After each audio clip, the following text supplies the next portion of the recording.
నన్ను ఎవరు చూస్తారు, నా మనం ఎవరు వింటారు, నాకెవరు వింటారు అంటే అదిగా ఆయన అంటున్నాడు. యెషయా 57 చెప్తున్నాడు ఒక మాట. యెషయా 57 అధ్యాయంలో చూస్తే 15వ వచనంలో దేవుని వాక్యం చదువుతుంది. మహాగణుడును మహోన్నతుడును, మహాగణుడును మహోన్నతుడును. జాగ్రత్త వినండి. ఈ గొప్ప దేవుడు మహాగణుడను మహోన్నతుడను పరిశుద్ధుడను నిత్య నివాసి అయిన వాడు, నిత్య నివాసి అయిన వాడు ఎలాగూ సెలవిచ్చుచున్నాడు. నేను మహోన్నతమైన పరిశుద్ధ స్థలములో నివసించువాడను, నేను మహోన్నతమైన పరిశుద్ధ స్థలములో నివసించువాడను. అయినను అయినను అయినను వినియమ గల వారి ప్రాణమును ఉజ్జింపజేయట కోసం, వినియమ గలవారు వినయం గల వారి ప్రాణమును ఉజ్జింపజేయటకును, నలిగిన వారి ప్రాణమును ఉజ్జింపజేయటకును, వినయం గారి వారి యొద్దకును దీన మనస్సు. ఏ మనసు గలవారు? దీన మనస్సు. చాలా మందికి దీన మనసు ఉండదు, దీనత్వం ఉండదు. పరిశుద్ధ గ్రంథంలో అనేకులు విజయం పొందడం కారణము వారు దీనులై దేవుని దగ్గర అడిగినప్పుడు రాజులకు హృదయములు తెరవబట్టకును, రాజులకు అంతరాత్మ తెరవబట్టకును. అదే కాదు, వారు దేశమును స్వతంత్రించుకొటకు దేవుడు వారికి అనుగ్రహించిన మహాకృప. యేషేబు లాంటి భక్తులు దీనులై ప్రభునందు వినయం కలిగి ఉన్న పరదేశంలో ఆ దేశమును స్వతంత్రించుకోగలిగినారు. ఆ దేశానికి దేవుడు మార్చాడు. ఈ సమయం చూస్తున్నప్పుడు దేవుని బిడ్డలారా, పరిశుద్ధ దేవుని యొక్క సన్నిధిలో మనం చూస్తున్నప్పుడు మహాగణుడును మహోన్నతుడును,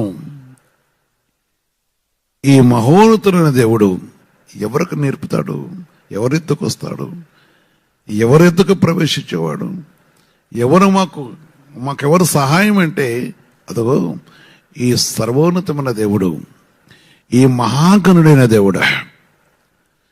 నువ్వు గుడిస్తుందని, నువ్వు చెట్టు కింద ఉన్నావని, మీరు చెట్టు కింద ఉన్నారని, మీరు గుడిసెలో ఉన్నారని, లేక నేను బానిసగా బతుకుతాను. కొందరు నాతో మాట్లాడుతుంటారు, ఒక మెట్ల కింద చిన్న రూమ్లో బ్రతుకుతున్నామయ్యా అంటారు, ఇంట్లో పనిచేస్తూ ఉంటున్నాం అంటారు.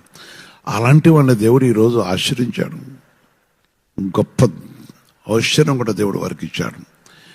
చాలా మంది జీవితంలో మనం నేను నా జీవితంలో చూస్తున్నాను, వారి పరిస్థితిని బట్టి ఈరోజు కొందరొక స్టడీ విషయంలో కానీ కొన్ని పరిస్థితులను బట్టి చూసినప్పుడు దేవుడు చాలా మంది దీవించాడు.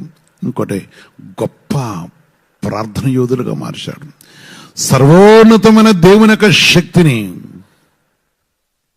వారికి అనుగ్రహించాడు. ఆయనకు అనుగ్రహించినవాడు పేదవారైన దేవుడు విడిచిపెట్టలేదు, దీనులను కటాక్షించే దేవుడు.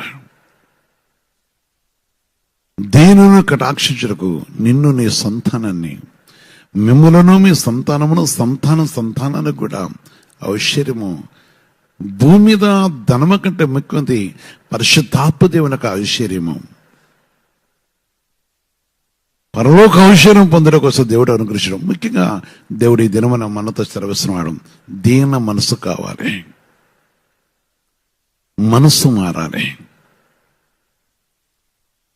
సహోదరి, మనస్సు మారాలి. దీన మనసు లేనంత వరకు దేవుడు దర్శించడు. దీన మనసు లేనంత వరకు దేవుడు నీతో కలిసి రాడు. ఆయన కలిసి వచ్చేవాడు. ఆయన తన నామను మహిమపరచు కోసం ఆయన మన ఎంతకు వచ్చేవాడు. ఆలోచించు. ఈ మంచి సమయంలో ఉదయకాలంలో దేవుడు మనతో చదివిస్తున్నమాట. చాలా జీవితాలు చూస్తున్నప్పుడు ఎందరో ఎన్నో విషయాల్లో సమయం వస్తే ప్రభు యొక్క పాదాలు పట్టుకున్న భక్తులను ఆయన పరిశుద్ధమైన ఒక సన్నిధిలో చూస్తున్నప్పుడు ఆయన కలగజేసిన విషయాలు ఈరోజు నా ప్రియ సహోదరి సోదర దేవుడు సెలవిస్తున్నమాట. తన పరిశుద్ధను బట్టి ఆయన సెలవిస్తున్నాడు. ఈ మహోన్నతమైన దేవుడు దీన మనసు గల వారిని, వినయం గల వారి యొద్దను, దీన మనసు గల వారి యొద్దను నివసించుచున్నాను. ఆమేన్.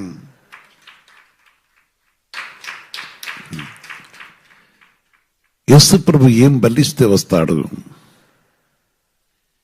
యేసు ప్రభుని ఇంటిలోకి ఏ విషయం చేసి వస్తాడు? అందుకనే దీనులు బహుక్షేమం కలిగి సుఖించెదరు. ఎందుకంటే ఆయన వస్తాడంతే.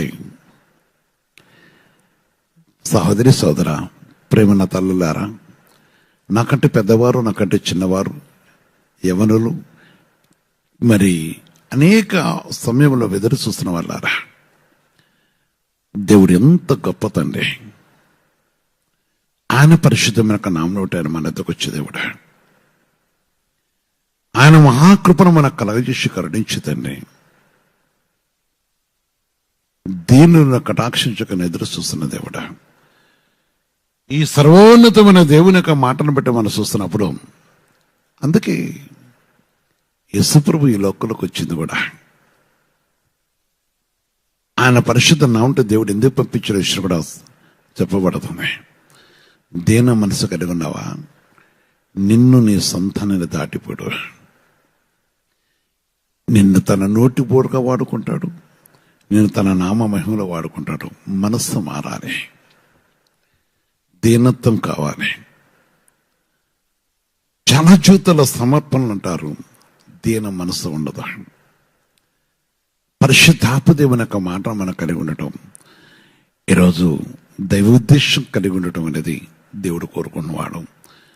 ఆయన వాగ్దానంతో నీ గృహానికి వచ్చాడు. నీతో నివసించుటకు నేను బలులు కోరలేదు, నీతో కలిసి రచ్చుటకు నేను బలులు కోరలేదు, స్వతంత్రించుకునే ఆశీర్వాదం నీకు ఇవ్వటం కోసం బలులు కోరలేదు.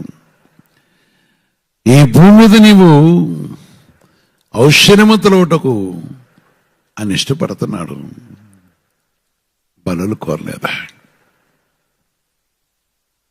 ఆలోచించండి. ఆయన ప్రేమ గొప్పది,